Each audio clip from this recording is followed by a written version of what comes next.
حضرت جابر بن عبداللہ رضی اللہ عنہ سے روایت ہے کہ ایک مرتبہ ہم نبی کریم صلی اللہ علیہ وآلہ وسلم کے ساتھ سفر کر رہے تھے۔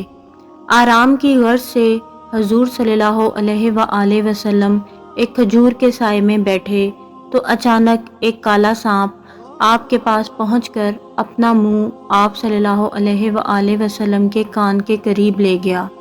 کچھ دیر بعد حضور صلی اللہ علیہ وآلہ وسلم نے اس سانپ کے کان کے قریب اپنا منہ مبارک لے جا کر کچھ فرمایا۔ اس کے بعد وہ سانپ ایسے غائب ہوا جیسے اس کو زمین نگل گئی۔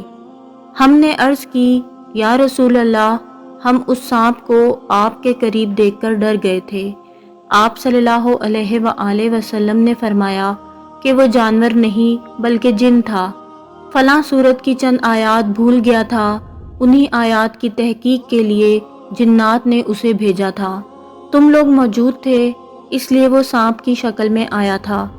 اس کے بعد حضور صلی اللہ علیہ وآلہ وسلم ایک گاؤں میں پہنچے تو وہاں کے لوگوں نے عرض کی، یا رسول اللہ، اس گاؤں کی ایک خوبصورت عورت پر ایک جن عاشق ہو گیا ہے، اس نے اسے اتنا پریشان کر رکھا ہے کہ وہ نہ کھاتی ہے نہ پیتی ہے، بس مرنے کے قریب ہے۔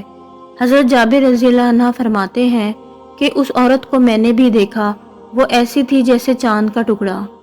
حضور صلی اللہ علیہ وآلہ وسلم نے اسے پکار کر فرمایا، اے جن، کیا تجھے معلوم ہے کہ میں اللہ کا رسول محمد ہوں؟